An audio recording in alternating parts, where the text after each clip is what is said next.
Amados e queridos irmãos, quero cumprimentá-los com a paz do nosso Senhor e Salvador Jesus Cristo. Que bom! Chegamos no último dia da nossa série de estudos, O Pregador e a Mensagem. Começamos no dia 22 de novembro e chegamos no dia 30 de novembro.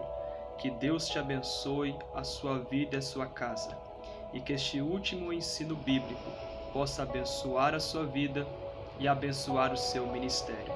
Estaremos aqui falando sobre uma vida de obediência. Sabemos que a nossa série de estudos, O Pregador e a Mensagem, tratamos de assuntos muito importantes e dentro de poucos minutos vamos tratar de um tema muito fundamental que é sobre a obediência. Nós precisamos compreender que o pregador do Evangelho precisa manter uma vida de obediência. Sem a obediência, não há como o ministro do Evangelho ser um pregador eficaz. Precisamos entender que a obediência, além de firmar o nosso caráter, ela nos dá direção. Pregadores que querem ser um instrumento nas mãos de Deus precisam ter uma vida de submissão, uma vida de obediência. Lembre-se, pregador que não obedece à sua liderança não terá autoridade alguma para poder ensinar as pessoas. Há muitos que pregam com autoridade, ensinam com autoridade, mas aquilo que estão pregando, infelizmente, não corresponde às suas vidas. Por isso, há muitos que querem ser um instrumento, mas aquilo que prega não está de fato esta pessoa vivendo, mas sim está apenas falando palavras, mas não vivendo sequer nada daquilo que é pregado. Por isso, pregador, não queira ser mais um pregador, queira ser um pregador verdadeiro, que ama a palavra de Deus. Compreender em João capítulo 8, versículo de número 32, e conhecereis a verdade, e a verdade vos libertará. O pregador precisa andar em verdade. E quando ele anda em verdade, ele terá uma vida de obediência, uma vida transformada, ele terá um caráter verdadeiro. Lembre-se que o pregador que anda em obediência, o seu caráter será um caráter firme. Ele terá uma só palavra, ele será uma pessoa que tem a mente focada, não será uma pessoa confusa, uma pessoa que não tem estabilidade. Mas um pregador que tem uma vida fundamentada na palavra de Deus, ele tem um caráter firme e um bom código de conduta. Precisamos compreender que o pregador do Evangelho precisa ser um obreiro aprovado. Ele precisa trabalhar na obra de Deus. O pregador do Evangelho, além dele ser um obreiro, ele precisa obedecer. E ele, sendo obediente, a mão de Deus, a bênção de Deus estará sobre a vida dele. Porque aqueles que amam a palavra de Deus irão guardar. E guardar a palavra de Deus é estar com a palavra encarnada dentro de nós. O pregador que anda em obediência, ele terá sempre um coração firmado na palavra de Deus.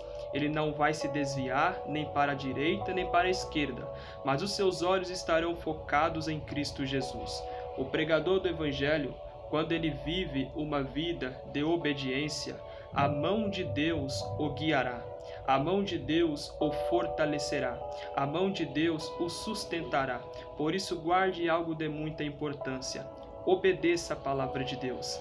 Seja um pregador verdadeiro. Seja um pregador obediente. Não queira ser apenas mais um ministro. Não queira ser apenas mais um pregador.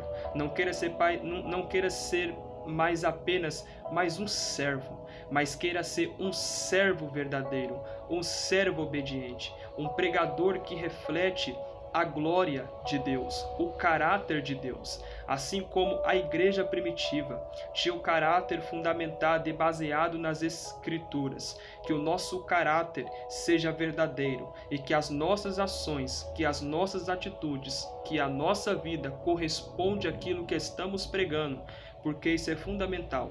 Quando o pregador vive aquilo que prega, vive aquilo que ensina, vive aquilo que fala, Deus será com ele.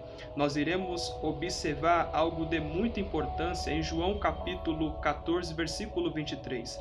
Jesus respondeu e disse-lhe: se alguém me ama, guardará a minha palavra, e meu Pai o amará, e viveremos para ele, e faremos nele morada, e viveremos para ele, e faremos nele morada.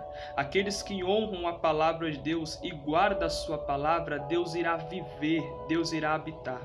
Porque algo de grande importância é quando Deus está governando o nosso coração. É quando Deus está governando a nossa mente. Que a sua mente seja a biblioteca do Espírito Santo, seja o gabinete celestial. Não perca o foco da palavra. Obedeça a sua liderança. Obedeça ao seu pastor, obedeça aos seus líderes, seja um bom cristão na escola bíblica, no culto de ensino, no seminário teológico. Estude, não despreze o ensino da palavra. Há muitos que querem viver uma vida de rebeldia, não querem ler, não querem estudar, só querem pregar. São pessoas que só querem estar diante das pessoas, mas com Deus não tem comunhão, não tem uma vida de conteúdo, é vazio, o sermão é seco, vivem em rebeldia.